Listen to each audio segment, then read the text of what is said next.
Good evening, councillors, officers, members of the public, those that may be joining us via the webcast this evening.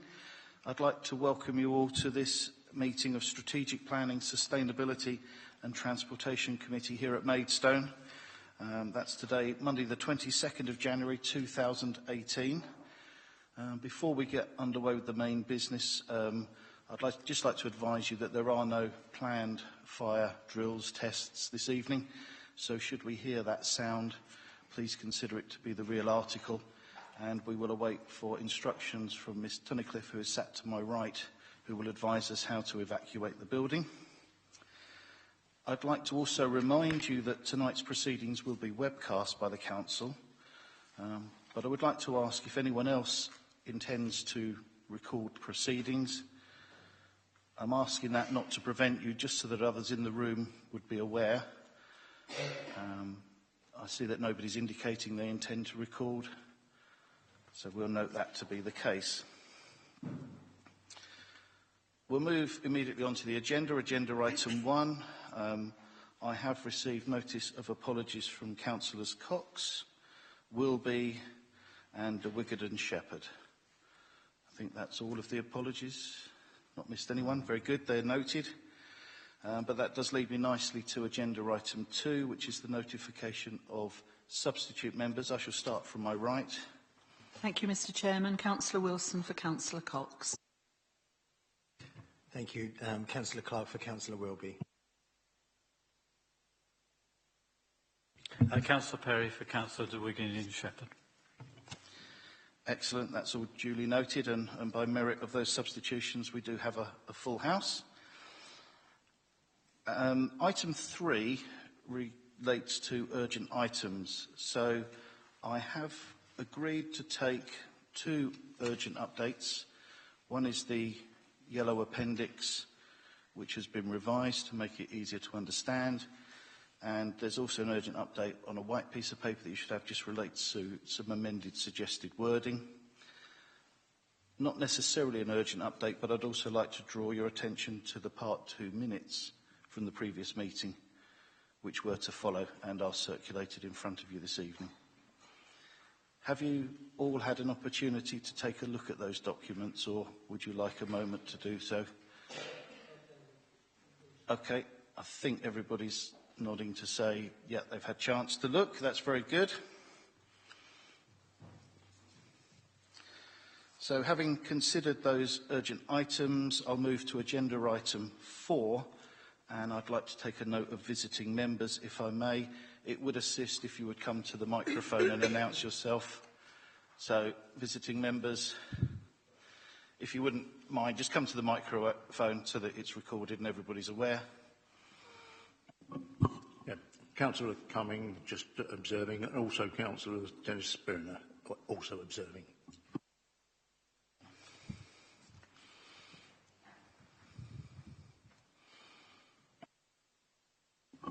Councillor Burton Jr., also observing.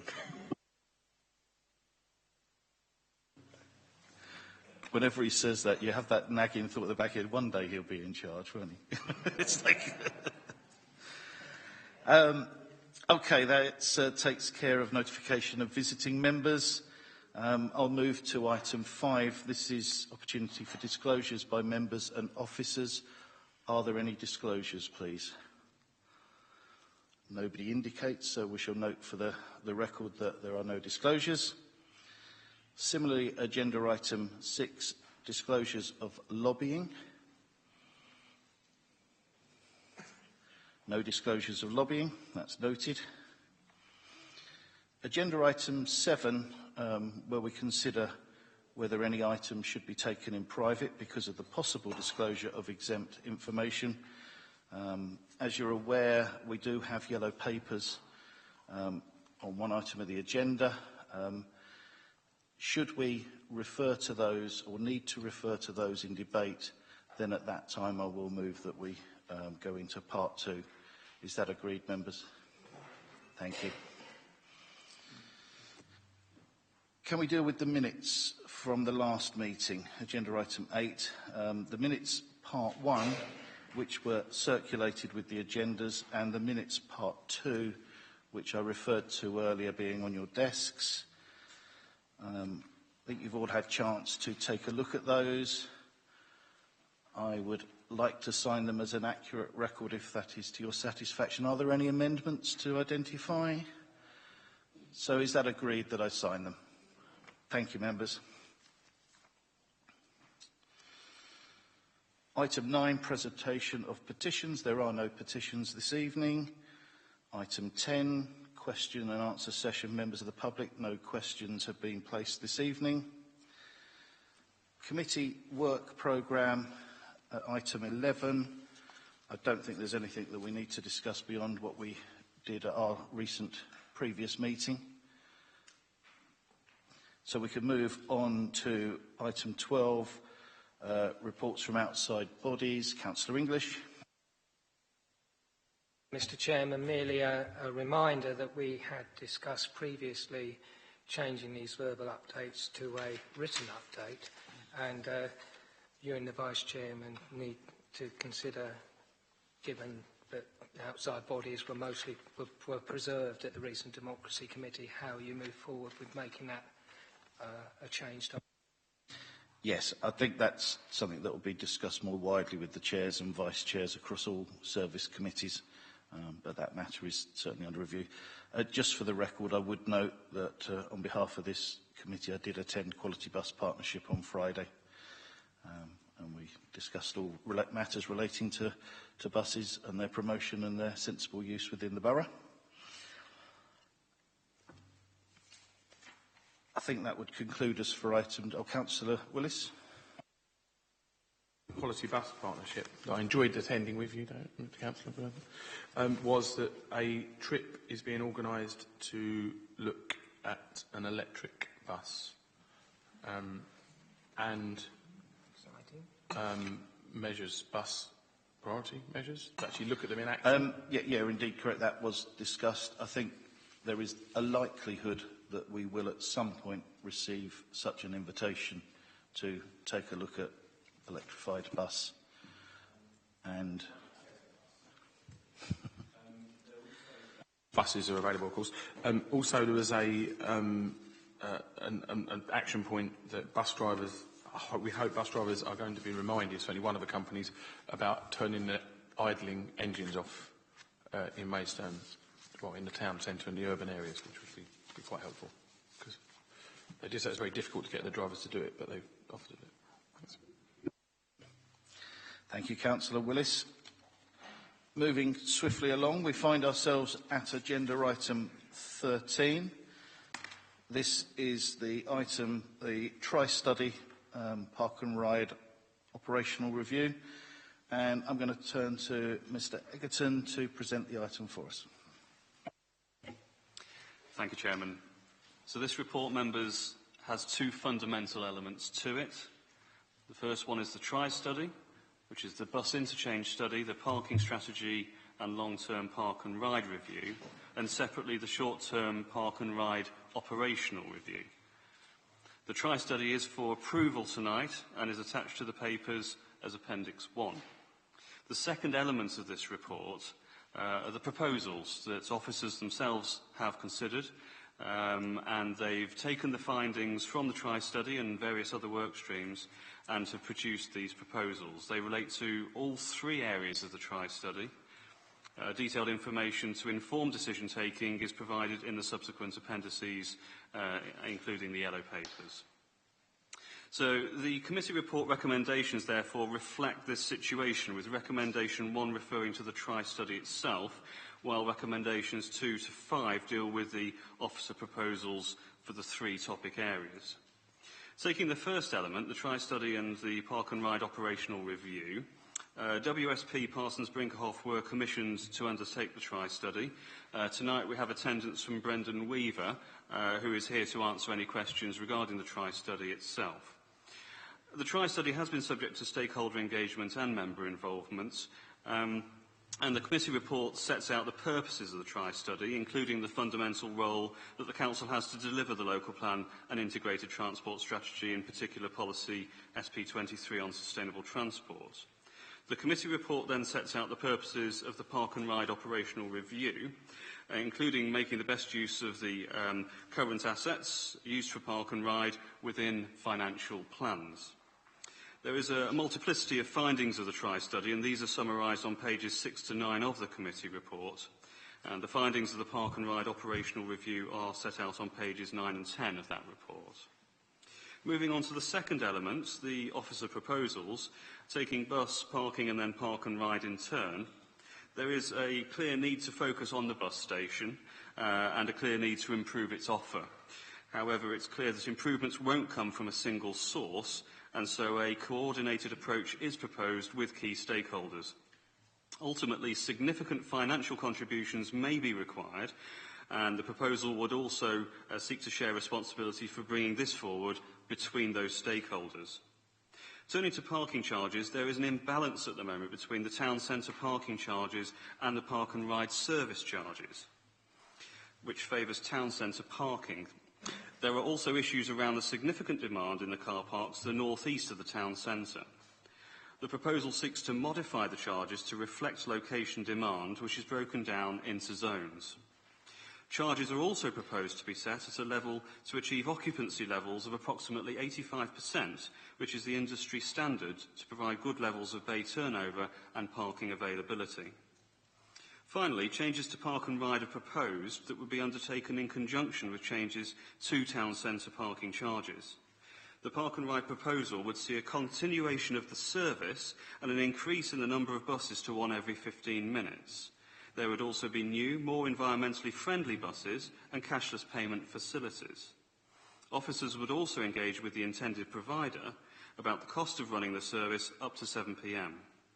There are associated costs to the proposal, and these are set out in the report. So finally, members, there are a series of recommendations, and they are noted on the front page of this report. The second recommendation is obviously subject to the urgent update. So the recommendations are that the tri-study report is agreed for publication.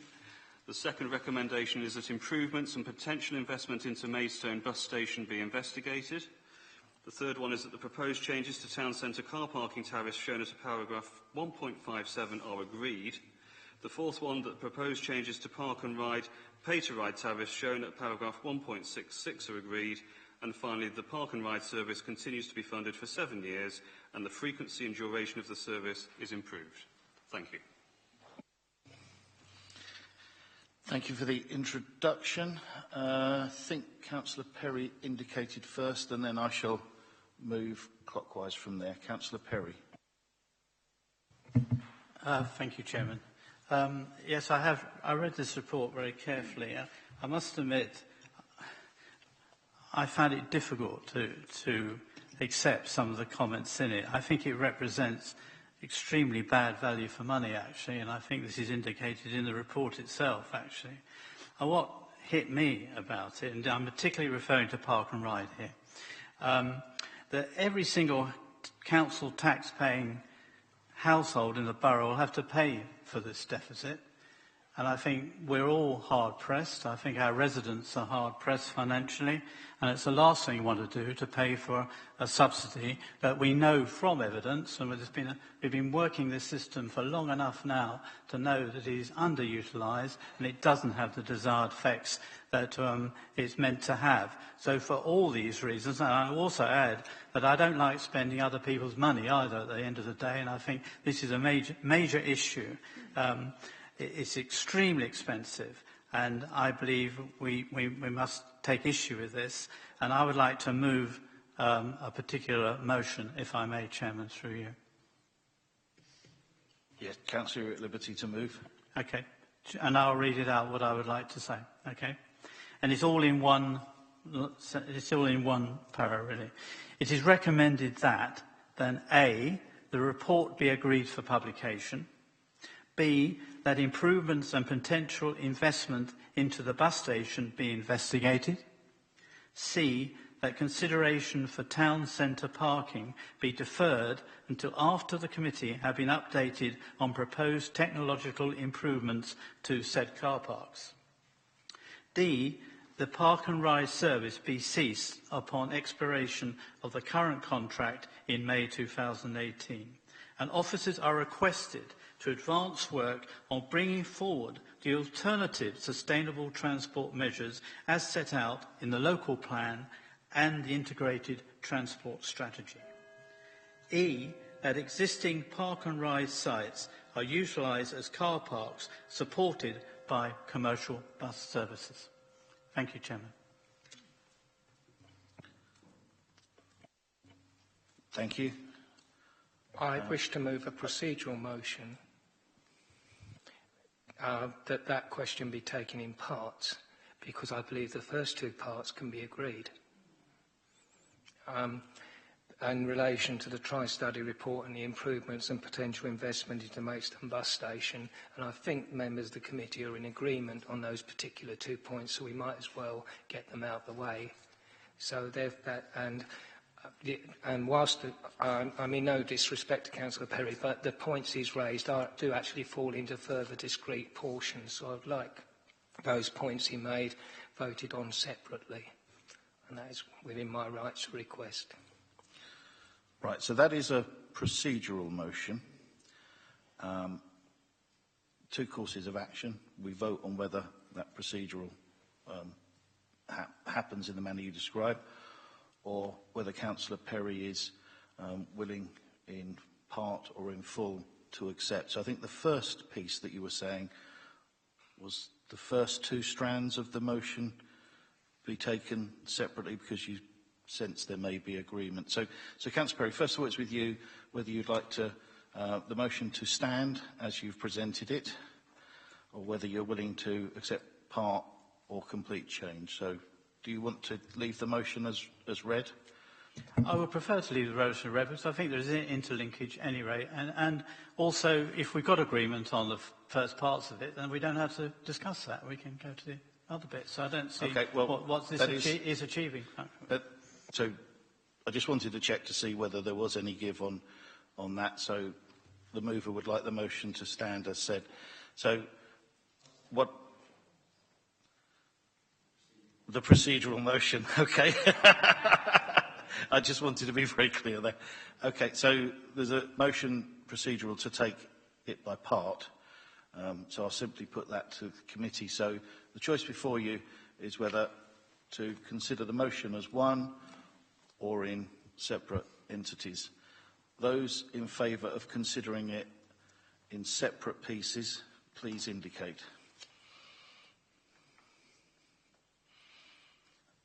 Okay, those against? No abstentions.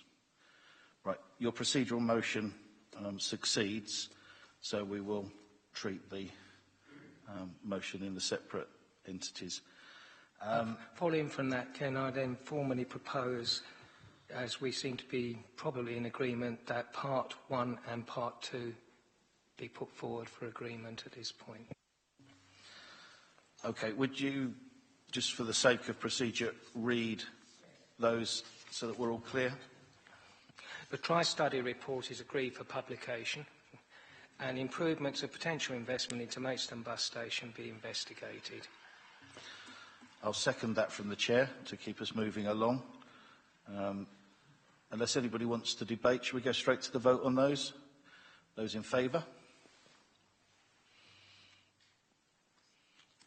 Simply unanimous and therefore carried. Thank you, members.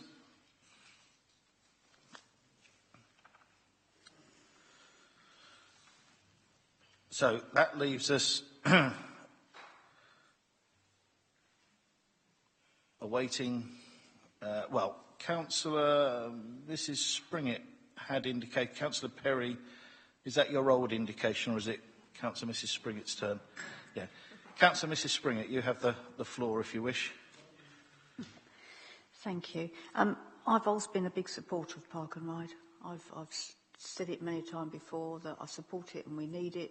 But I have to say, I certainly couldn't support motion 5 absolutely anyway in a million years.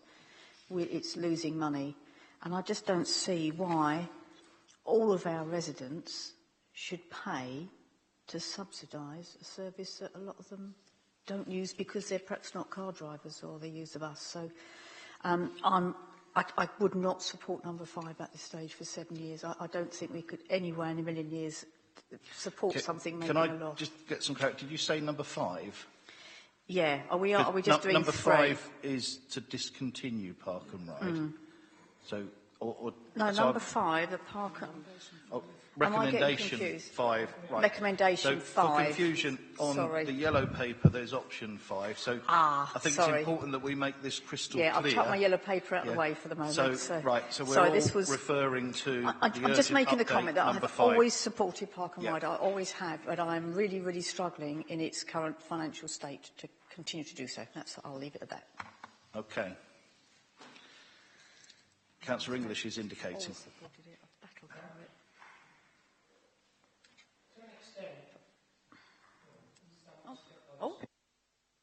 Thank you very much. To an extent, I understand where Councillor Perry is coming from on the parking tariff issue, and I think there is quite a lot of work the Council could do in terms of looking at new technology and possibly the polluter pays principle, which is something you and I have discussed before. However, I do think deferring the issue of town centre parking tariffs beyond the budget-making cycle does have problems of its own. And does put the committee and the council in some difficulty because we're not, if we defer it, we're not really sure where we're going with the budget situation. So I think there is a procedural and practical argument against the argument for deferral. So personally, I feel that a decision should be made, although that decision may be a very short-term one and might need to be reviewed in the light of events in due course. But for practical reasons, I think we probably do need to make some sort of decision this evening. Turning to Park and Ride, like many other members of council, I have been a supporter of the principle of Park and Ride, but we've been aware over time that the service has not been, shall we say, configured to produce the outcome that we need. It needed a bigger investment, it needed different approaches. We had an opportunity there, possibly with the Langley Park and Ride, but for whatever reasons that did not proceed, and we are where we are. So we can't go back and revisit those situations. What I would say is that I'm, like Councillor Springett, I'm not willing to make a long-term commitment to this project at this time, or probably at any time. What I am saying is that I think we need to be aware of the context in which decisions are taken. Rightly or wrongly, we approved a local plan and an integrated transport strategy which was reliant on a certain approach. Now, I'm not saying that approach can't change. It probably does need to change, but we need to get from A to B. So what I think we probably need to do is have a very short-term methodology of getting from A to B without throwing the baby out with the bathwater. And are there any more cliches I can throw into this speech? But you know what I mean. And so I think we need to look at one of the intermediate options, which will allow this council to come up with a considered scheme of alternatives. Or, if the proposed changes work, actually reconfigure the Park and Ride service. I'd be happy with either, but what I'm not happy with is either closing it down overnight, leaving us with no practical policy alternative, or making a commitment for 7 years, which I fear might be a rather large commitment. So I think at the moment, although I'm obviously going to listen to what other members and officers say, that I'm looking for an intermediate solution which allows us to move from position A to position B with some considered opportunity for discussion and research onto what we actually mean by alternative sustainable transport measures, which is an easy phrase to use, but not necessarily an easy thing to identify in practical terms. Thank you, Councillor. I think the ITS is full of such phrases, isn't it? Can I pick up on your point about the decision relating to parking charges? And I do think that we should separate those this evening, possibly for more than this evening, because the driving need for that decision is dependent upon how we address park and ride. So if we went one way with park and ride, then we would be under pressure to make that decision to increase car park charges this evening. If we made an alternative decision about park and ride, that decision can be delayed because it would be neutral in actual fact to the budget position as it stands. We would be inviting an additional sum of money for a particular purpose, but that purpose might not succeed. So what I'm just suggesting is let's distill a decision on park and ride, and then would come to the car park charging afterwards. I will allow you to come back on that, but then I'll take the members to my left. That presupposes, Mr. Chairman, that alternative sustainable transport measures that might or might not be identified require no funding, and if we have not increased the parking charges, this is just a hypothetical scenario, if we haven't increased the parking charges, we couldn't wire that money from the park and ride to those alternative measures. Not quite sure the logic of the last part, but I think it presupposes that you would need more than the current £250,000 subsidy towards park and ride to pursue the alternative measures. You know, that you would need even more money on top of that. That's what it presupposes. But anyway, let me take members from my left. So I'm going to take you next, Councillor Mumford, and then Councillor Mrs. Prendergast. This is a debate, and as such, I don't know exactly where I am at the moment. If we look at park and ride, and that's what I'm looking at, we're actually looking at something that's going to benefit our infrastructure and at the same time air quality, etc. And we're making quite an investment in that. And I look at it and I say, is that investment being well used? Is that impact great? And in my mind, it is not. The convenience are going to make people use it. Either that or the penalties or the benefits of using it will actually make people use it. I've heard people say, not tonight, but I've heard people say, lose it or use it or lose it. That doesn't work. The only people that use it will get concerned that they're going to lose it. And the people that don't use it won't be concerned if they lose it. So that doesn't work. We've got to look at the convenience, penalties and benefits of the service. I don't think anyone here wants to enter into a 7-year contract. So I disregarded those two, which left me two groups. It was either completely scrap it or go for a 1-year contract. And I was left, in my mind, with option 4 and option 5.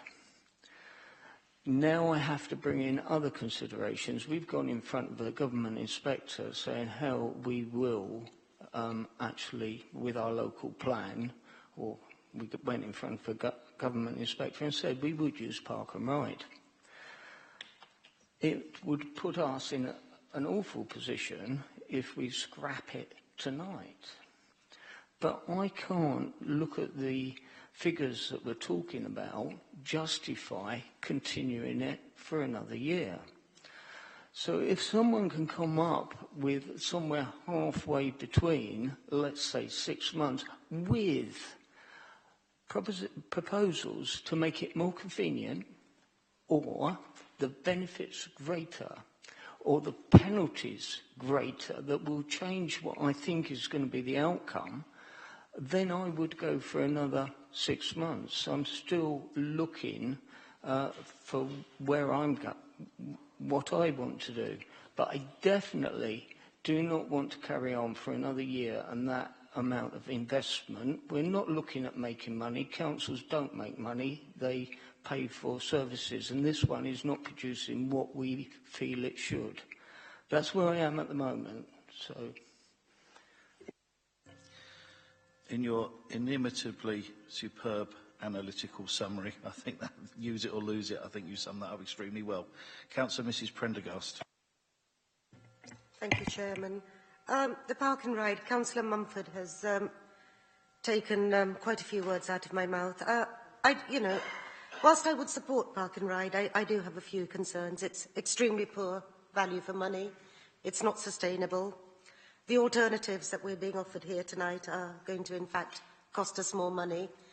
And what I'd really like to see here is that officers accelerate the work that they're doing in terms of the transport and travel plans within the ITS to promote more sustainable travel within the borough. We've talked about things like the radial routes from the, I'm going to use this word, I objected to it, but I'm going to use it, the hinterland. Are we talking about the rural areas? Because we should just call them the rural areas rather than the hinterlands. Oh, hinterland.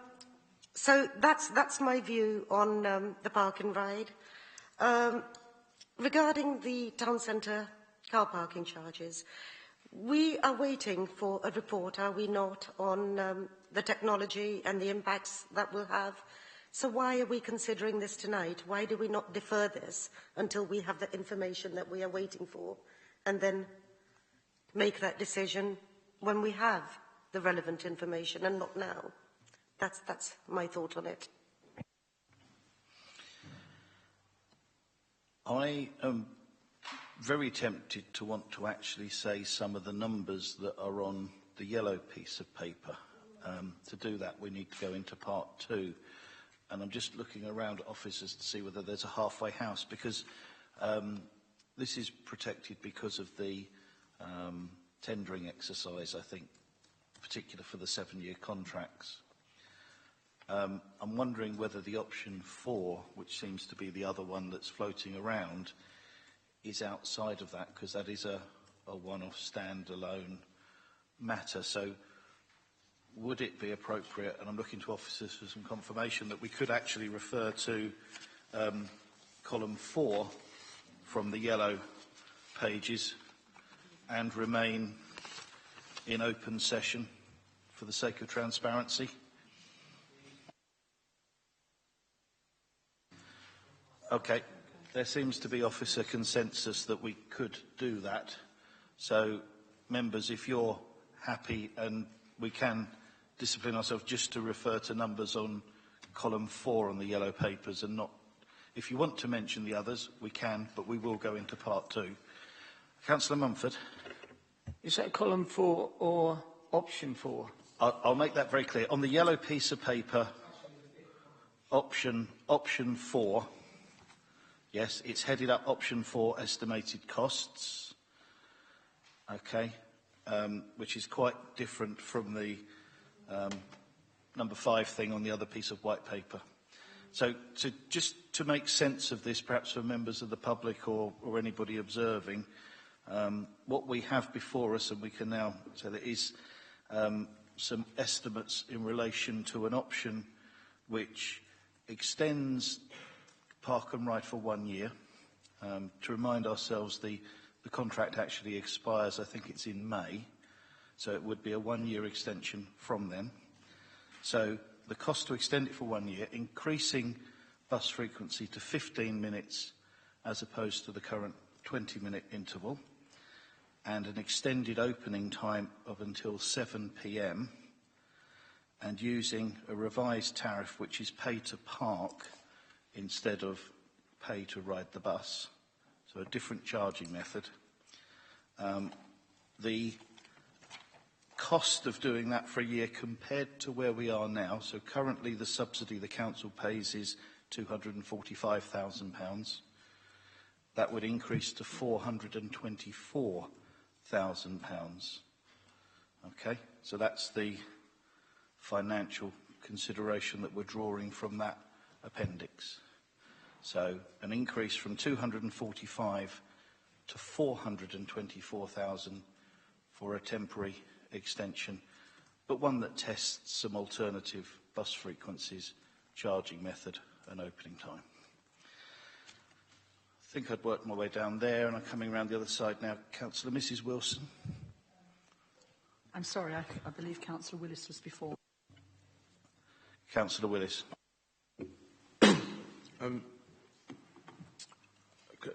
Just on the comment you just made about the points about the figures we see on here. The figure you said the difference between the two figures. You'd say 424, yeah, which is the figure that we can.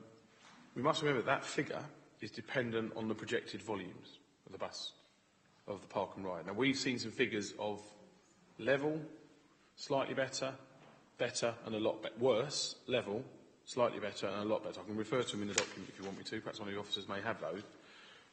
That's if it works in that way.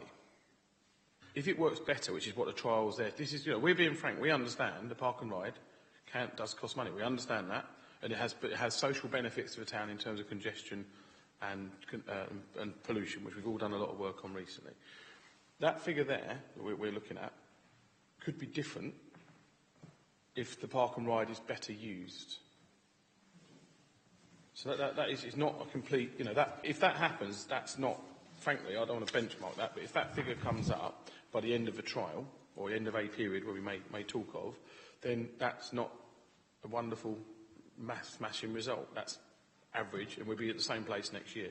So what I think we're trying to give the officers, and I have every faith in the officers, and I will say the comment I made that this work wasn't great, I've been taught stuff about my own ward from this work. I can give you evidence why this is worth money. I really wanted the council officers to do this report, but we decided we didn't have the people to do it at the time, or the time to do it, so we had the time to do it. Very capable in our policy department. But I think if you read through this and you're a bit of a public transport geek like me, and you know what people that don't have cars want, this provides a lot of evidence to help people. So going back to the financial subject, so first of all, this is a good report. Going back to the financial subject, if this works, and I'm quite passionate about trying to provide public transport and I think give residents a chance to do it. If it works and we trust our officers, this is all about, do we trust our officers to try and deliver something? And I believe it's got to be worth trying. It's only a short period.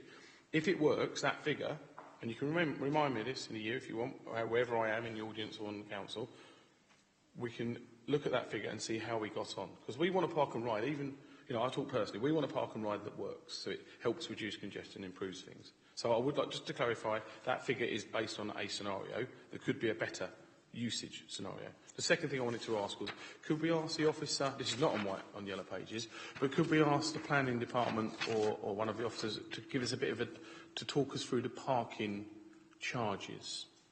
Is that possible? They're not on yellow papers. We have, some of the members were at the briefing heard them, but could they talk us through the difference in parking charges? Because that's part of the two things we're discussing at the moment.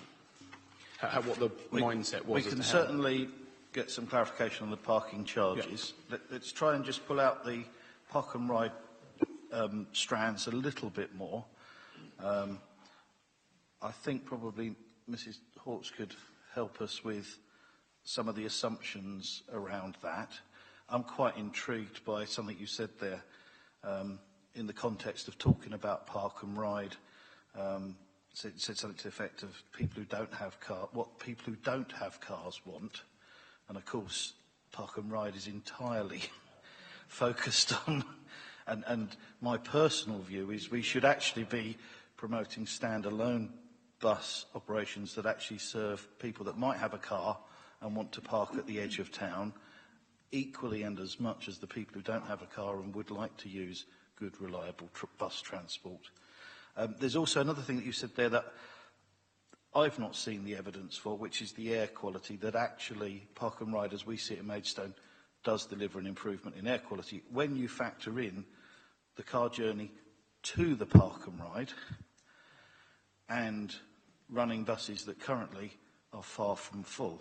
So, I don't know that there's actual evidence to support that. Can I turn to Mrs Hawkes for some assistance around the assumptions for income, I think, particularly relating to option 4 on the yellows.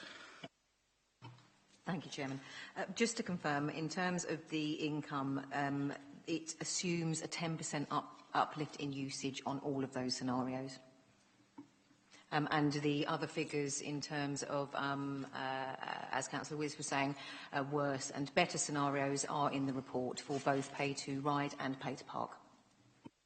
Okay, so we would need 10% additional patronage to achieve this.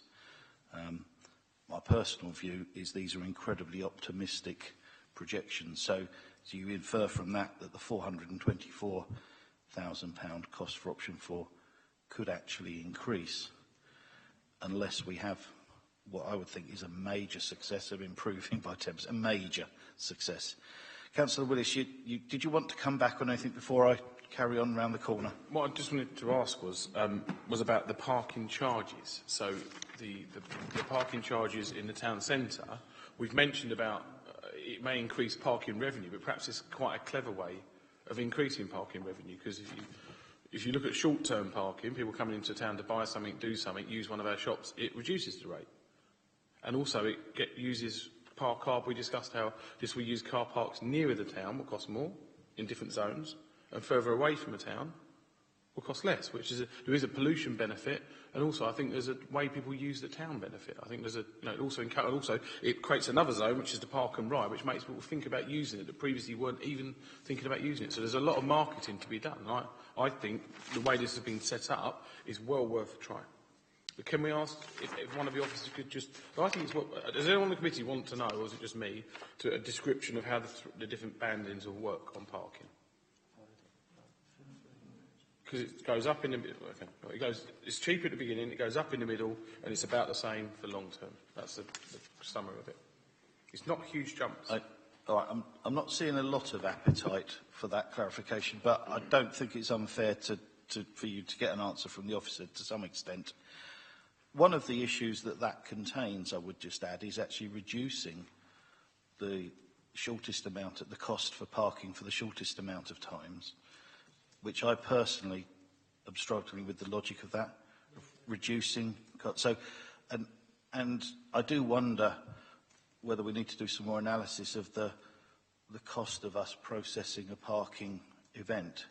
You know, there's a ticket, a payment being collected and banked, and you know, there is arbitrarily we're reducing that minimum slot, and we haven't really looked at necessarily, or this committee have no knowledge of what the costs associated to that may or may not be, which is why I do think it marries with that slightly more detailed report yet to come.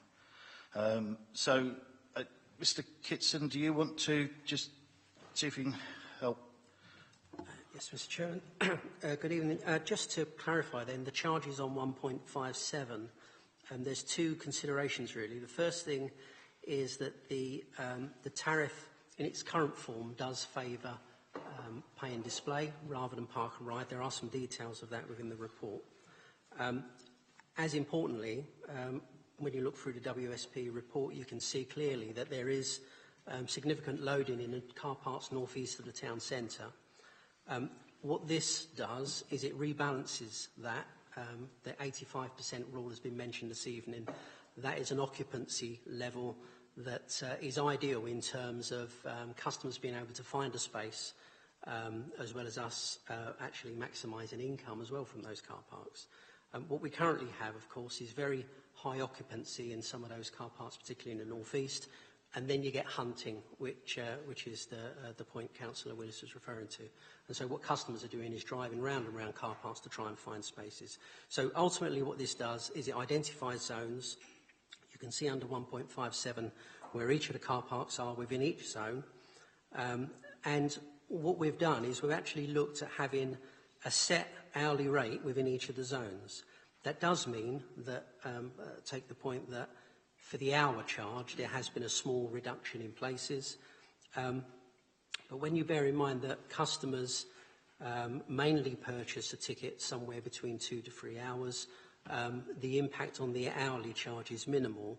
But what customers do look for, and this has been consistent across each of the areas we've looked at is that customers are actually looking for something that's simple and straightforward rather than complex tariffs. Whereas what this zoning does, it actually brings a sensible balance for Zone 1, £1.30 an hour, Zone 2, £1.25 an hour, Zone 3, £1.10, and Zone 4, £1. So ultimately, what you're seeing is that the cheaper car parks are on the outside edge of the town and the more expensive are in the centre. So what would happen is it actually supports a modal shift from, first of all, from people into the outer car parks and then beyond into Park and Ride to support Park and Ride.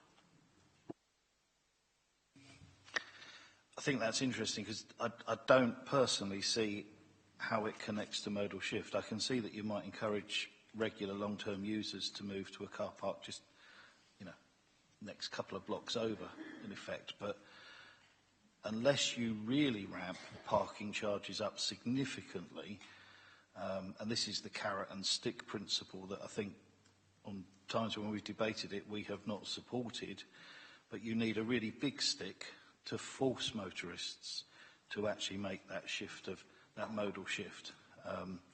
But anyway, I'm continuing anti-clockwise, and I think I'm back to Councillor Mumford if you wanted to. Well, I did actually say I was going around. Could you use your microphone? But when somebody indicates before you, Councillor Mrs Wilson, seeing as it's you, I will take you next. I'm sure Councillor Mumford will not object. All right. Mr Chairman, members, I think we've got a real dilemma here because I don't think there's a councillor on this council who believes that the Park and Ride as it currently is has worked efficiently and produces the goods that we all expect it to produce. And so I think if you look through these options, there's also, I believe, not a councillor on this council that would agree to a 7-year new contract. So as Councillor Munford eloquently said, it brings us down to lose it completely or go for one of the 1-year options. I do think there's a question in here because Councillor Mumford did actually say about 6 months. I'm not sure that that's actually practical or can be achieved. I do think that we should be asking for some really robust information within six months. The dilemma for me is the fact that we all voted for a local plan. We didn't all vote. The council. Let me rephrase that. The council voted for. It was the council voted for a local plan, and the council voted for the integrated transport strategy, warts and all. We did do that, and I don't think you can just therefore disregard what is in both of those documents any more than I believe you can totally disregard Kent County Council's own transport documents, which also put some emphasis on Park and Ride and trying to get, and I hate the expression, but trying to get modal shift. So I'm finding it very difficult, despite the money, and I think this is a real dilemma for us because the money is very high. But I'm finding it very hard to personally say we could just knock it on the head at this point in time. I also believe that there's absolutely no point going with, I think it's option 3, because why continue for another year with something we've already got, which won't prove whether something slightly different would actually produce the benefit. One of the issues we've never bottomed out is whether people would pay to park and still use their freebie bus pass, or whether they actually choose to go and have free parking and use their freebie bus pass. We've not bottomed that out. Option 4 would perhaps give us an indicator regarding that. The report we've got in front of us points out that to be successful, a Park and Ride needs to be of a greater frequency. Option 4 is the only one that actually produces that. So I am going to listen to what everybody has to say, but I really don't feel that having personally voted for a local plan and for an integrated transport strategy, I can just come back a month later and cynically say, I don't have to agree with what was in it, I voted for it, we've got it in place, we'll just do whatever we blooming well like. That has no integrity behind it. I do believe what we've got to do is actually get to an end point with this as quickly as we can. And for that reason, and I do think we've got to link, if we go with an option to extend for a year, I think we have to go with the parking charges as well, the amended parking charges. But I do not believe that I could stand up and face an inspector or anybody else for that matter and say, it's all right when you're on a council, you can vote for anything you like, however it is, to get something through, but you don't actually have to follow what you voted for in it. I think that is a scandal. And so I'm going to say that much as I dislike it because of the money involved, that at this point in time, I feel we do have to extend for a year, and my preference would be option 4, but it would have to have some really tight rules around it. For example, a report back to this committee by the end of October about what would replace it. I did ask the question of officers earlier whether we get an indication of how it was going by then, so that, you know, it'll either go up or it'll go down or it'll stay the same. We'll have an indication in 6 months, 4 months, we'll have an indication. So yeah, I'm going to say that I have to say that I will go with option 4 tonight, I think, unless somebody comes up with a really, really good reason how we could flout the inspector and how we could inflout the local plan at this point in time, because I can't see how we can do it. Sorry, a slightly amended option, but we'll come back to that. But I think what I would say is we've got to have a robust measure of success, and it's based on peak usage, not on the whole day usage. You've got to have the alternatives. I've got to come back to this report really quickly about what proposals we would see to replace it, because I do think we're probably on that trajectory. Might not be, but probably on that trajectory.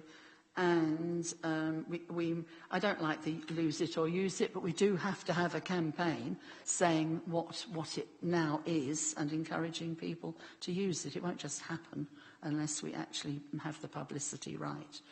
So I rest my case. It's interesting because this wouldn't be the first campaign to encourage people back to park and ride if it happened. You know, I think it's only 2-3 years ago. Big relaunch, refurbished buses, free Wi-Fi. The evidence is already in front of us, I personally think, of people's inclination to use it. And it's a balance of scandals. I think scandal was the word you used, you know, of policy made in a local plan, and the scandal of what I believe will be significantly in excess of 424 excess of £424,000 worth of council taxpayers' money, when I suspect we might be back in this chamber next week discussing how much we put council tax bills up by. And for me, the scandal of the use of that amount of money is the one that is tipping my balance the other way. And I'll allow you one comment back on that, and then we must Well, press when on. I said scandal, I said the scandal of actually agreeing to things if you don't truly believe in them. And even if most of us said there are really big bits about the local plan I don't like, I think everybody has got that view. But the fact of the matter is that, well, personally, I put my hand up for it, warts and all. And because of that, I believe I have to abide by it until we can legitimately change what we've got. And I think that's the route we're on. We have to legitimately change it. And I agree, I don't like the money at all. But it is that balance, isn't it? It's money and probity, and where the balance lies. I don't want to make this backwards and forwards, but it's like any policy document. It's the amount of weight you accord it in the situation where you make the decision. And you know, different documents and changing of circumstances does allow some flexibility. But let's move on. Councillor Mumford, you were definitely next. If you look, I'm looking for cleverer people than what I am to come up with a solution, but if you look at 6 months' worth of option 4, then that's about what we paid last year, and then we can bail out there. But I look at the word contract. The problem I'm having are words like local plan and £424,000. That's what I'm having a problem with. That's if we get a 10% increase. Now, if we look at the survey, they say if the buses are more frequent, which we're doing every 15 minutes, if they go on longer, we will use it. And we're going on till 7 p.m. But I refer you to pages 163 and 164, and you'll see that it is not used anywhere near 1800 hours, 6 o'clock. On those 2 pages, if you look at the usage now. Now, okay, if we extend it to 7 p.m, that might bring more people into it, but I'm already looking at a 10% increase and still costing me £424,000. I know it's in the local plan.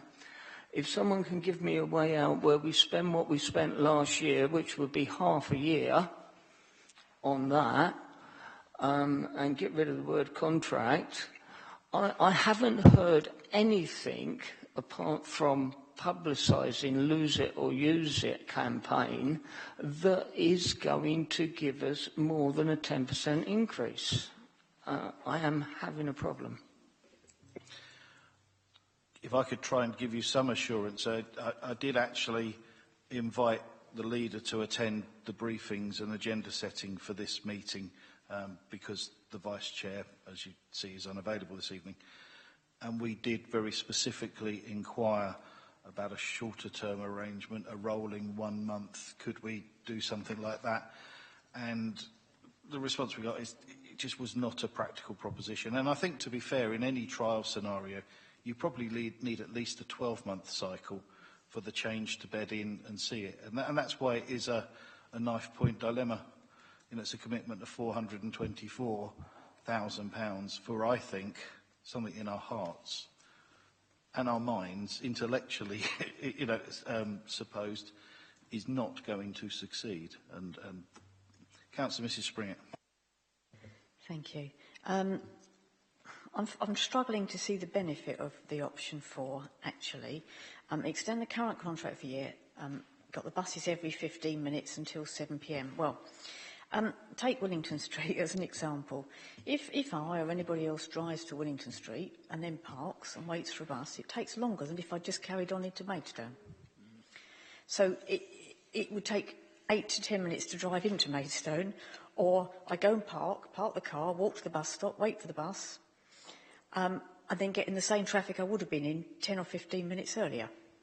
So that's I think, an issue there. Park and Ride seems to work in Canterbury, and I think it works in Chelmsford. So I'm just going to throw the thought out there that perhaps our current offering is flawed, fundamentally flawed, because our car parks aren't in the right place. So if, for example, just throwing it out there, we suspend the service for a year and ask officers to go away and have a rethink, I think we need one near Bluebell Hill. I think we need one at Langley Park, and then you're catching the motorists further out. If you let them drive as far as Willington Street, and then it takes them longer and costs more money probably to use the Park and Ride, I don't know how we're going to get a 10% increase in usage. So I'm really struggling with, I just think we have a flawed design, and I think we've either got to give up on the current design, or we've got to suspend it or stop it and go for a complete rethink of, what better offering could we give that might work. So I rest my case. It's interesting with reference to the local plan and the local plan making process that precisely some of those things were thought about and investigated, and either the sites were not available or the modelling didn't show. But that's how we arrived at where we are today.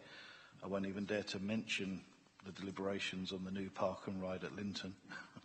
You know, it just doesn't work for Maidstone, it seems to me. Councillor Perry. Thank you, Chairman. Well, I'm a member who lives in the hinterland, and as a resident of the hinterland, I can assure you that any mention of the local plan and the integrated transport strategy sends the natives extremely unhappy. So I will make that point, but I'll come to what Councillor Wilson said. And I understand where you're coming from. I mean, I personally didn't vote for the local plan or the ITS, and I've been very vocal in the latter. But the whole integrity issue is not about us as councillors, it's about our residents, I thought. And we're asking our residents, we're asking to pay perhaps up to circa £600,000 per annum out of the council tax. I don't buy that, and I'm sorry, if that's integrity where we've got to stick to some laid down, set in stone process, I don't buy it, and nor I think would any of my residents, quite frankly. Now let me come back to a more basic point, and I think it's been missed totally in all these discussions. Park and ride works in some towns and cities, we know that. I'll quote Oxford as a very good example, but Oxford is particularly set up for park and ride. Not just for the colleges there, which I know very well personally, but also for the way the town is designed and the historic value and all the tourists that go there. But it's more than that, because how they manage it and do it is they set car parking charges very, very, very high. And I know from bitter experience, having been caught a few times with them. And they actively discourage cars coming in. We do not do that here. We've never done it. And I think park and ride systems only really work where the town is particularly suited and it has that policy of discouraging cars coming in. We don't have that, and it wouldn't work in my view, not the least because I think a lot of our car parks are privately owned anyway, and we wouldn't probably be able to control the parking. So my view is quite simple here, that we're asking our council taxpayers to pay for something that we know from evidence is not that underutilised. It is underutilised. You only got to see that even in peak period. And it doesn't work. And we've got to accept that and not try continually just to dance around the coals, if you like, on this particular issue. And I think, given the financial constraints this council, and indeed all our residents are under, to ask council taxpayers to continue to subsidise, even for 1 year, what is an incredibly high amount of money, is, I think, just wrong. And I will not support this. I just cannot, my conscience will not support it. And I know, Councillor Wilson, you're coming from a very genuine position. I respect it. But mine is complete opposite on this one. Thank you. Whilst some of that debate was going on, I was searching in the papers to find a particular reference, which I'm going to come to, because this option 4 that's being suggested, one of the elements is increase the interval to 15 or decrease it to 15 minutes because that's what people want and it'll succeed. If I took you to page 188, question 2, how frequent, this is asking users, is it users or non-users on page 188, but to me it's a similar audience, but how frequently would a bus need to depart in each direction throughout the day? And the people say to us, every 20 minutes. The vast majority say. And one of my issues with this report overall, I mean, I think I've certainly viewed the TRI study as an investigative piece of work. But yet what I find is that the recommendations are written on policy, not findings. If you drill into this, and particularly some of those questions and what people are saying, they're the findings, but these recommendations are written on policy. And that's where I think we as councillors have to now bring in a judgment call of balancing those aspirations which don't relate to the findings as well as I think they should, and the cost. Councillor Mrs Prendergast. Thank you, Chairman. I actually want to come back to what Councillor Perry said almost an hour ago. Have we actually explored, have officers explored the potential for these sites to be used as car parks and supported by the commercial bus companies? Have we actually, because we have more than one dilemma here, don't we? So I'd like to know if that option has been explored. I've asked that question. That has not been explored in any detail. It remains an option, but in those words that are on column 5, discontinue park and ride and investigate in other sustainable transport, that's all about doing the work to bring those kinds of propositions into play. Right, we've got to surely at some point come to some kind of conclusion. I think, Councillor English, you are the next to speak. Right. At most, it's one more round. Firstly, a procedural question. In relation to the fees and charges in relation to car parking, is there any procedural problem with increasing those fees or revising those fees in February or March outside of the budget cycle? I just want to check that.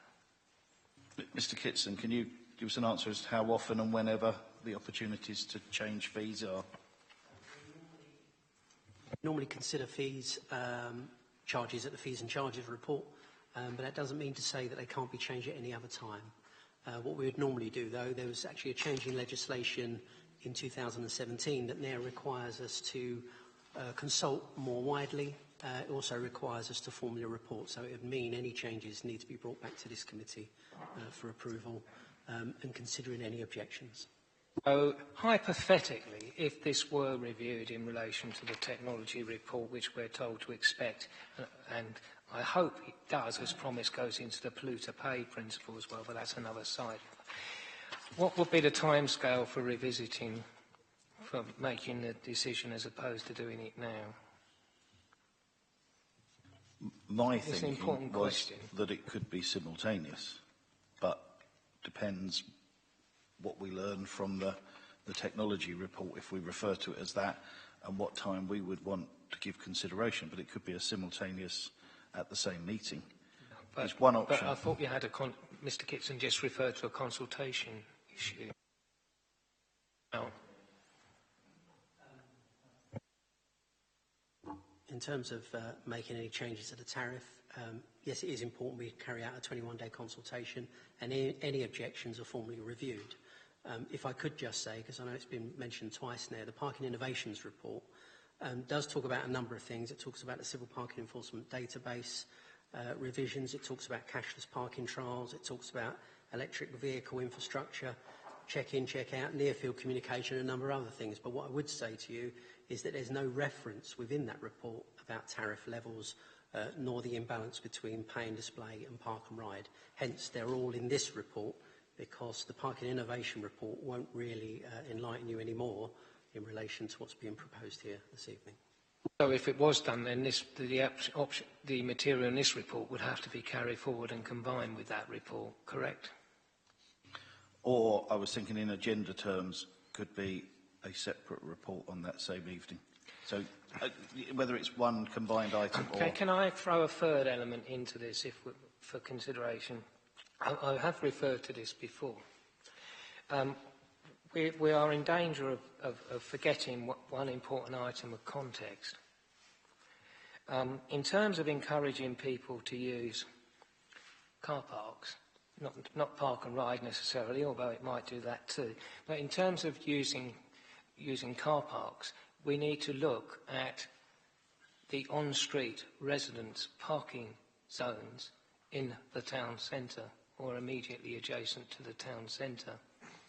And I think if we are going to have a further report on parking charges and looking at parking, I think we need to at least consider in principle whether those residents' parking zones are the correct ones.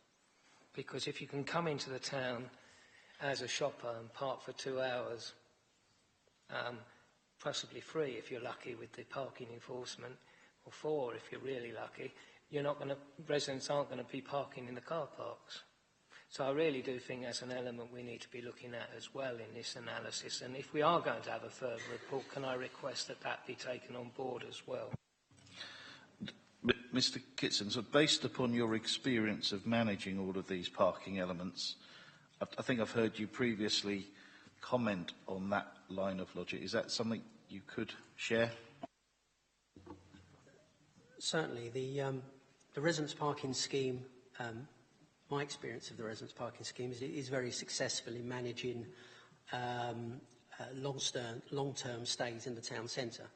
You're right in that some areas that are very close to the town centre, where we do offer 2 hours, that can place pressure. But in each of those areas, when we are approached, we review it, and in there some areas we've actually reduced them right the way down to 1 hour. I think there's some even less. Some are 30 minutes. But I would say that those are all reviewed based on parking demand, and again, in many ways separate to this report, but I do take the point.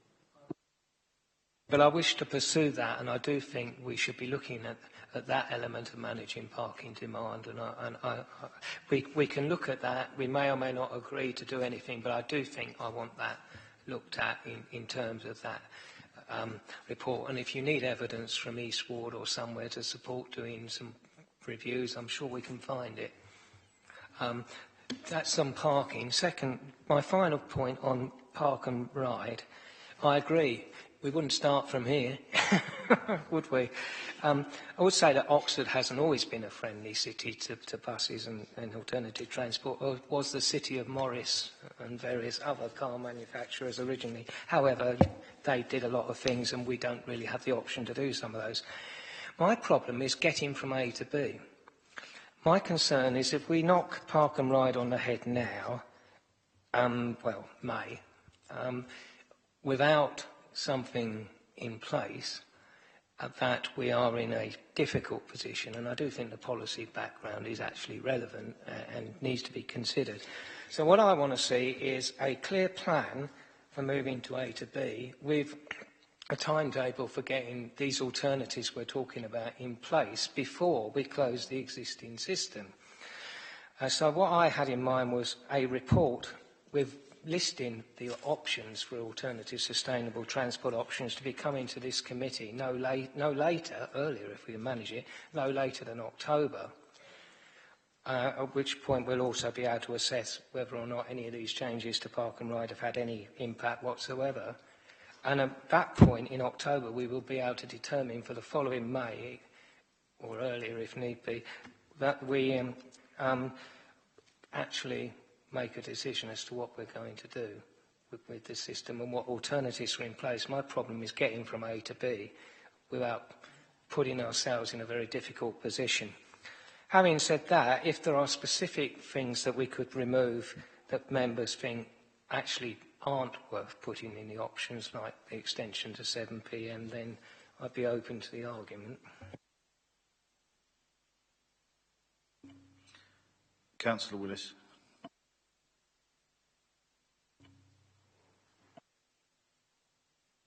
Thank you, Chairman. I wanted to bring up a couple of points that came out of discussion.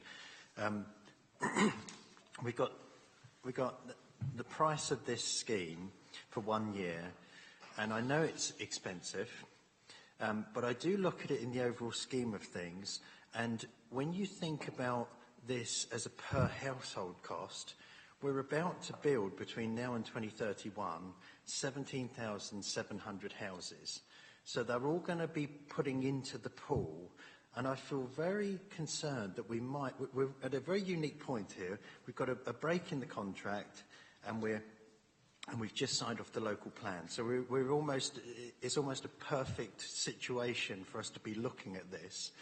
But I do feel that sometimes you've got the local plan in place, housing is ramping up, and sometimes it takes things a little longer to settle down and move into that new dynamic.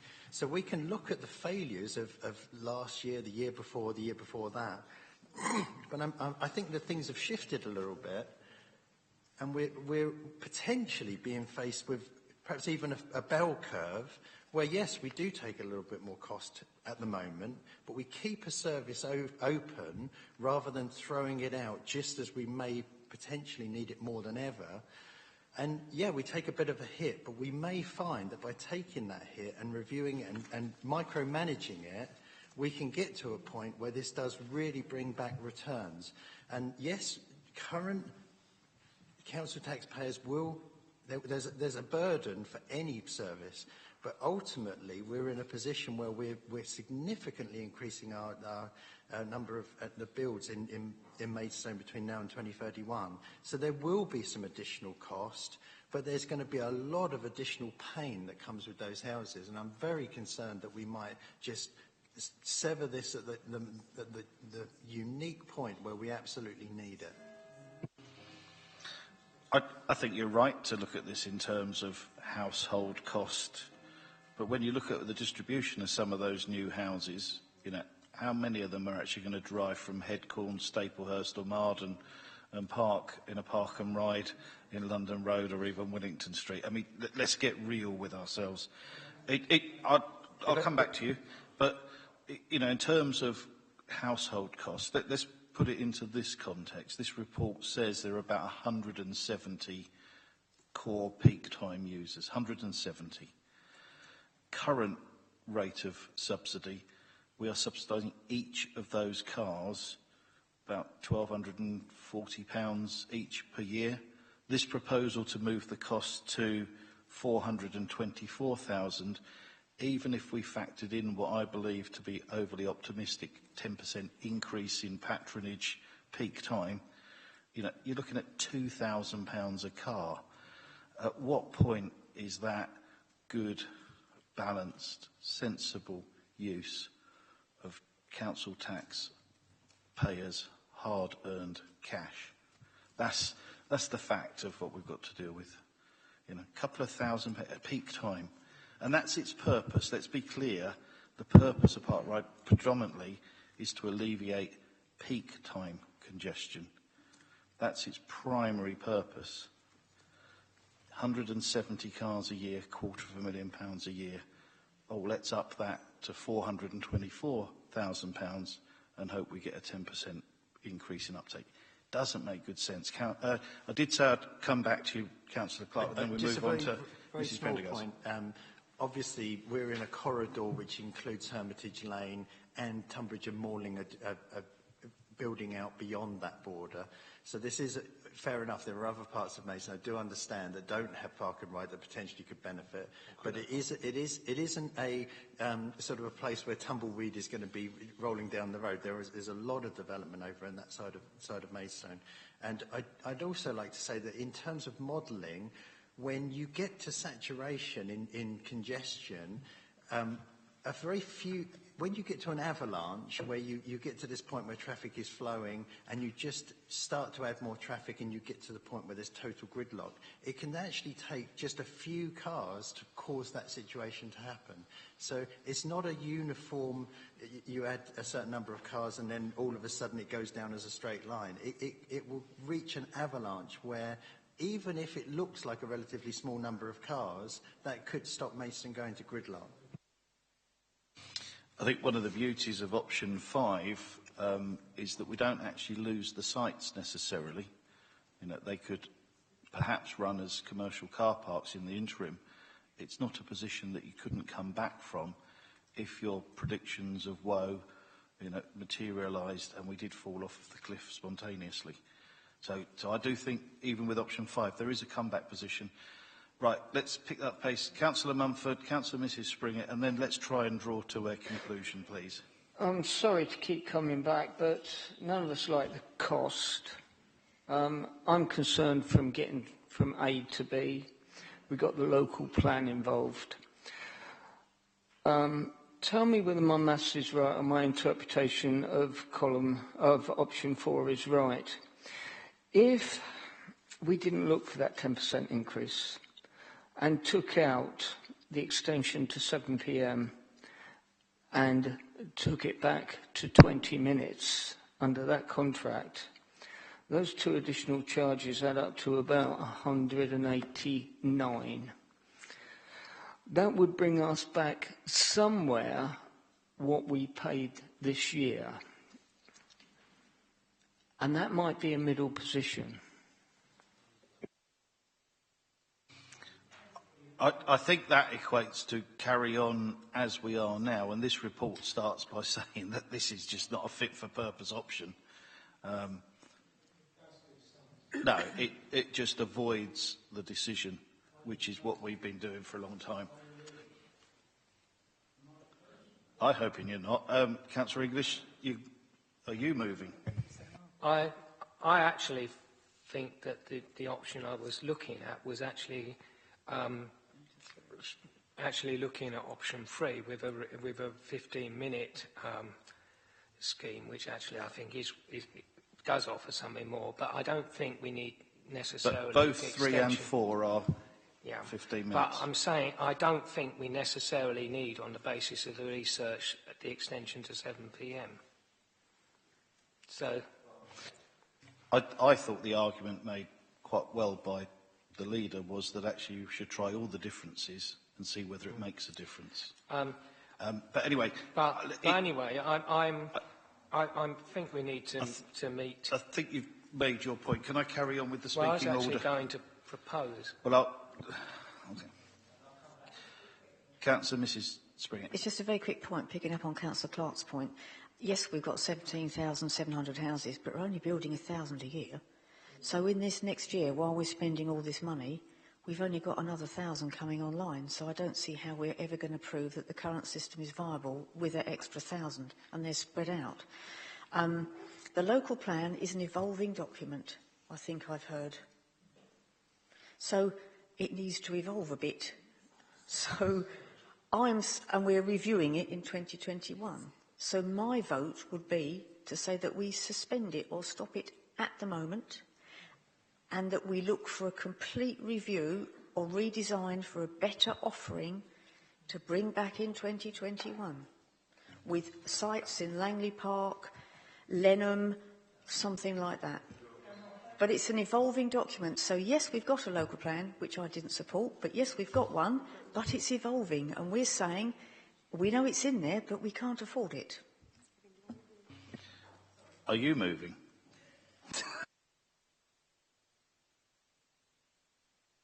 It wasn't your turn. But anyway, it doesn't matter who. But those, right, so not moving. Mr. Jarman wants to edify our understanding on local plan. Yeah, so it's a factual point. The adopted local plan's not an evolving document. But when we get to the review stage, like any review in any walk of life, it's in two parts. There's a look back, particularly in terms of what has been delivered. And obviously, if we've got I'm not talking about park and ride, I'm talking about everything in the local plan. If we've got a record of non-delivery, then it's highly unlikely that an inspector is going to agree to more houses, more places of work, etc., because we haven't delivered what we said we'd deliver in 2017. I think there was significant support for that as a way forwards, Mr. Jarman. Might be planning by appeal. Right. We need to come to a conclusion. So, Councillor English, it is your right to move if you so wish. Right. Bearing in mind what has been said about the 7 p.m. not being worth the candle, I would like to suggest that I wish to meet the proponents of closure part way and reduce the cost, and look at option 3 without the extension to 7 p.m, which substantially reduces the cost for 1 year. I think that is speculation on costing. Well, it probably does reduce the cost over option 4. But what I would say is my bottom line is more about getting from A to B than it is in actually any other issue. And I think that is very important, but bearing in mind what Councillor Mumford and others have said, I do bear in mind that we do need to try and reduce the burden on council taxpayers and others. Therefore, I am proposing option 3 without the extension to 7 p.m. As a way forward. So option 3 is 15-minute interval, but you're modifying it to not be 7 o'clock closure and pay to ride. So pretty much status quo. Plus, but with the additional determination, as suggested by my colleague earlier, that we have a full report to this committee by October, setting out the alternative sustainable transport options that could be usefully pursued, and also setting out any changes in park and ride customer usage.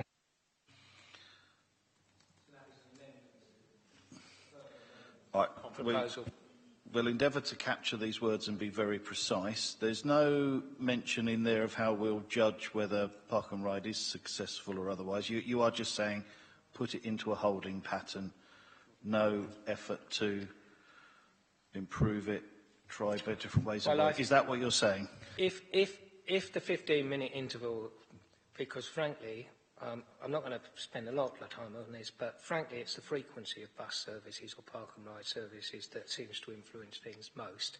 And if anything is going to change the usage, other than bumping up parking charges to the sky, which I don't think there's an appetite for, although that will probably work, but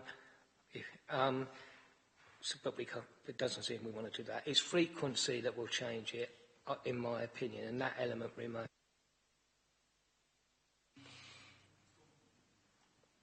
Okay, that's, I think, your motion.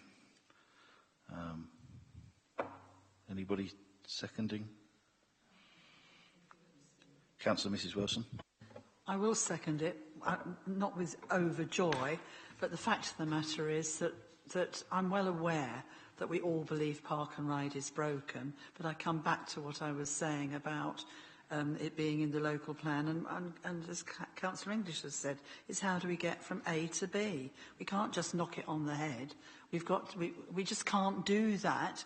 We've got to have, what are we going to replace it with? How are we going to do it? So I want to be cooperative too. And so I still think it would have been nice to test everything else out, but if it's a way of actually getting us out of the dilemma we're in, and moving forward, then I can support what Councillor English has proposed. Right. I mean, my experience, the best way to get from point A to point B is start walking and get on with it. And, I think this is stay at point A and think about it for a bit longer based on evidence that we've already got. So I will not be supporting your motion. I'm going to go to the vote. Have you got those words written down with any precision so that we can be clear? Councillor English, are you able to repeat them so that we can make sure that we've got it recorded quite clearly? Option 3, as on the papers, minus the extension to 7 p.m, plus what Councillor Wilson said earlier about a full report to this committee by October, setting out the alternative sustainable transport options. And also measuring the success or otherwise of the increased frequency of the hours based on for peak usage. Yes, not throughout the whole day. No use it and lose it campaign. I think a practical notification of the change in frequency will obviously be required, but that's not the same as a use it or lose it campaign. That's just a practical. Okay. We've got that written down. Members, you're quite clear on what Councillor English has proposed. Those in favour, please. Those against? Abstentions? Casting vote? Against? I guess we'll all look forward to hearing it all again at P&R. Right, that was park and ride. I don't think we've dealt with the matter on car park charges.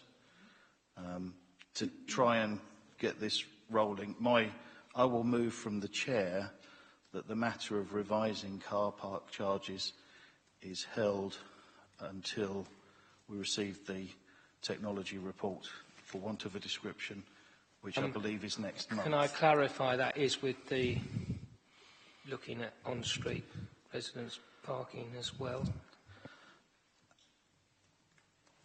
We can ask officers. I'm going to turn to Mr. Kidd. You'd be able to add some consideration to that, to a report next month, would you? To the matter that Councillor English is wanting included? Of course, we won't have the detail by then, but in as far as making a commitment to review residence parking, and that will include business permit parking within that, we can certainly do that.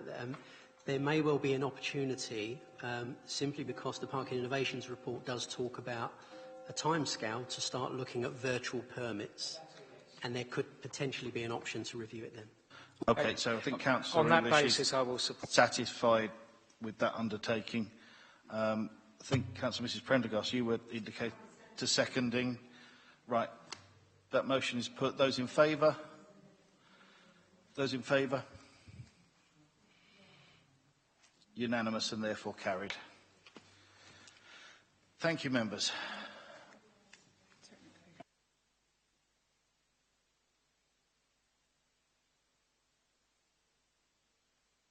Sorry, Mr. Chairman, you need to vote on a substantive on parking. Sorry, Councillor English, I didn't catch that. You voted down our proposal, but you still need to actually vote a substantive motion on the Park and Ride item 5. Right, you make a valid point. Right. Councillor Perry, did you want to? Yeah, I'm slightly confused. Obviously, we voted against the proposal, but I had an original proposal right at the start of the debate. And Yeah, so I think actually if from that you extracted if you would speak the words that related specifically to the option 5, the closure of Park and Ride, I think that's the alternative. Okay, sorry. Okay. Could you read those out and perhaps make that your motion? Originally. Yes. Yeah, okay. Just the bit relating to the Park and Ride. Yeah, sure, yeah. No, that's fine. The Park and Ride service be ceased upon expiration of the current contract in May 2018, and officers are requested to advance work on bringing forward the alternative sustainable transport measures as set out in the local plan and the integrated transport strategy. That was the proposal. Was there something about? Yeah, there was, yeah. Oh, yeah. And there was a second part. That existing Park and Ride sites are utilised as car parks supported by commercial bus services. That was the last part. That's what I was proposing. Right, that's your motion. Do I have a seconder for that? Councillor Mrs Prendergast. Those in favour, please. Those against? Defeated. Right, I will take procedural advice.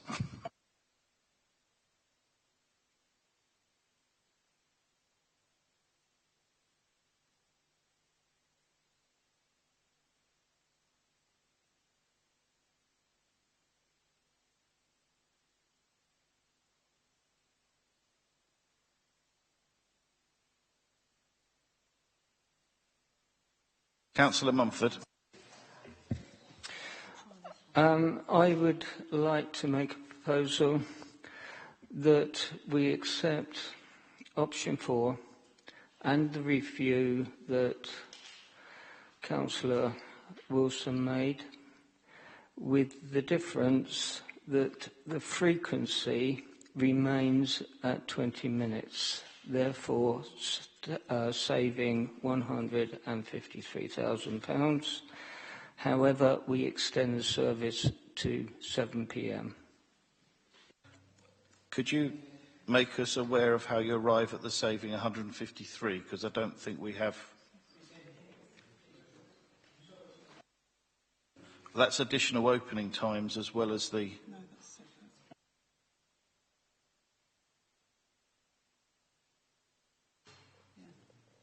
Is that correct?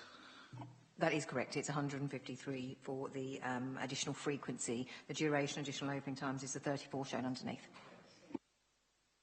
Inclusive of the buses. It's not just the opening and closing that's covered in that. Mr. Chair, could I just clarify?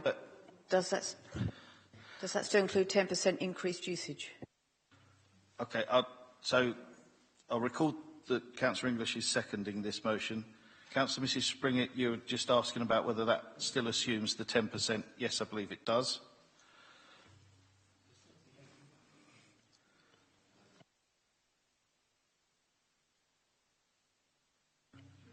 There is a question about how you will assure that 10% increase if you've actually altered the service frequency. The assumptions before us actually have a logic of if you do this and this and this, you'll get 10%, and we've now cherry-picked some of the goodies, but we're making the same assumptions of income. That's to be aware of, members.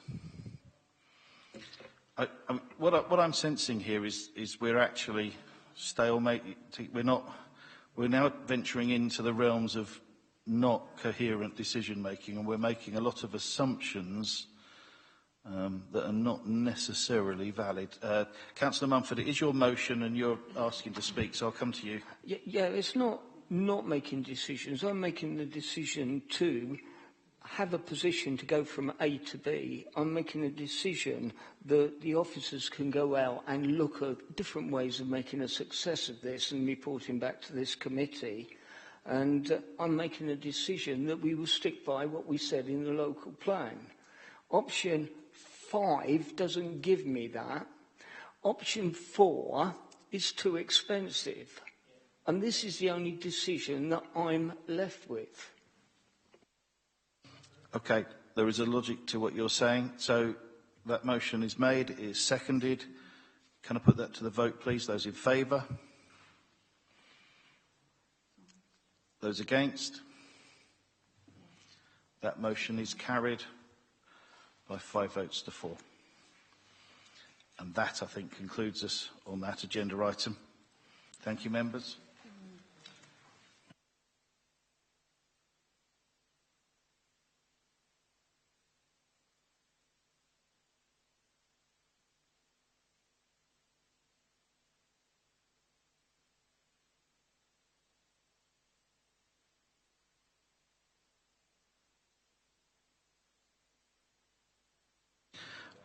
Can I just check that officers have enough detail in those resolutions to be clear of what's being done?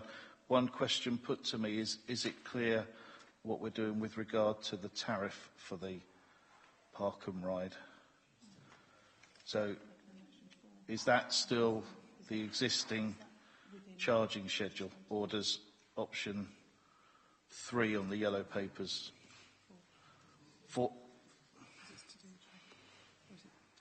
Have officers got enough clarity to know to move forward? Are there any further points you need detail on? So I was going to say, Mrs. Holt. Thank you. If it's option 4, then the decision to change to a pay-to-park structure. Is that correct?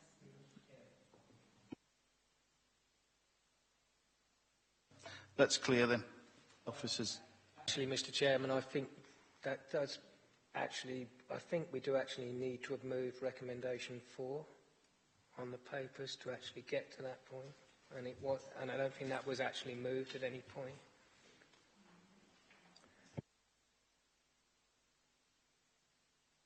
What, Councillor, you said it again. You're saying we need to move option 4. We've already done that. No, recommendation 4.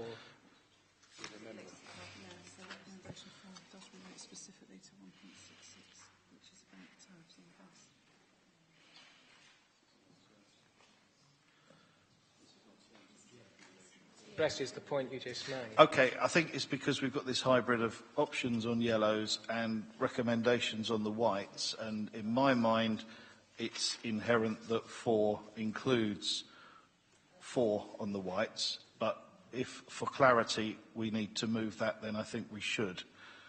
You're proposing, Councillor Wilson is seconding, So, members, recommendation 4 on the White amendment, urgent update, which is the charging structure for the park and ride that we've now agreed to sustain. Those in favour? Those against? Abstentions? Carried.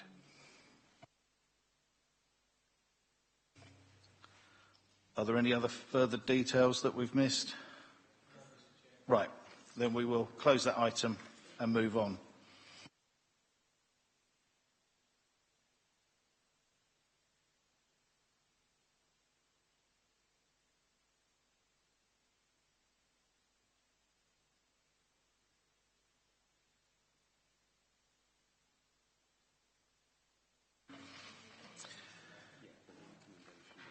Item 14, medium-term financial strategy and budget proposals.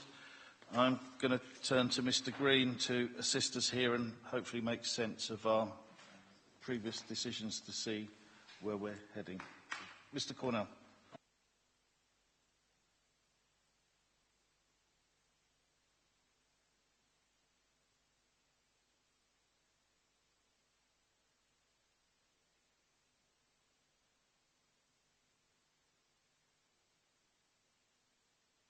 Could I ask you to make that advisement to the committee, please? Yeah, thank you, Chairman. Just to rewind slightly to the previous matter, if we are going with a variation of option 4 there, we just need to be mindful of what the proposed park and ride tariff will be. And, Georgie, you could probably remind everyone of what the assumption was, if that's okay. The assumption currently in the modelling is a return fare under park, pay to park of £2.50.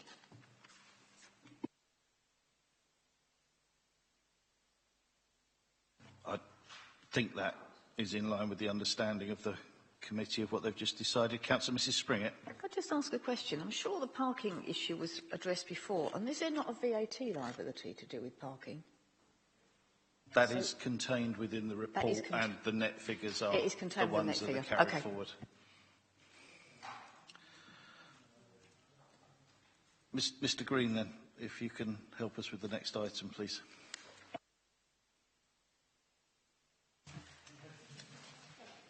Thank you, Mr Chairman. At your last meeting, you requested that the budget proposals be brought back to this meeting on the basis that there might be changes to the budget proposals or additional proposals emerging from your discussions this evening. Now, the effect of the motion that you've just passed is that there's no further budget proposals, there's no change required to what was set out in the original report that I brought to your meeting last time.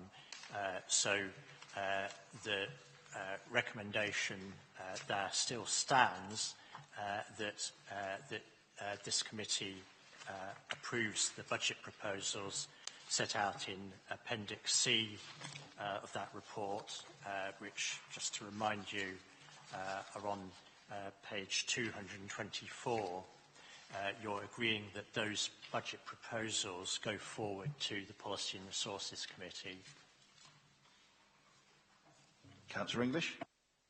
It's not a major thing, but I did mention at last committee meeting we're looking at whether we could increase pre-application discussion fees and various things associated around that.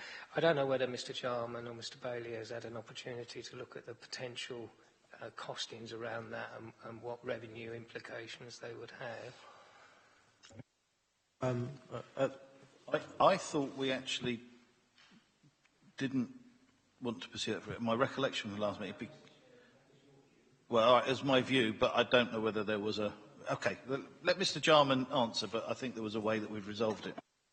Yeah, I must admit, I thought we were following Councillor English's very useful suggestion. We're reviewing how much we charge for pre-applications And obviously we're benchmarking it, but I think we talked about price elasticity. We're basically doing more work on how much we should put them up by. So it will be taken forward, but we're not in a position to quantify it at this point, correct? Okay, thank you very much. Given that we have the assurance that our last series of decisions have a net effect on the proposals, can I move from the Chair that we agree the budget proposals for services within the remit of this committee for submission to Policy and Resources, those set out in Appendix C? Is that seconded by you, Councillor English? Those in favour? Unanimous and therefore carried.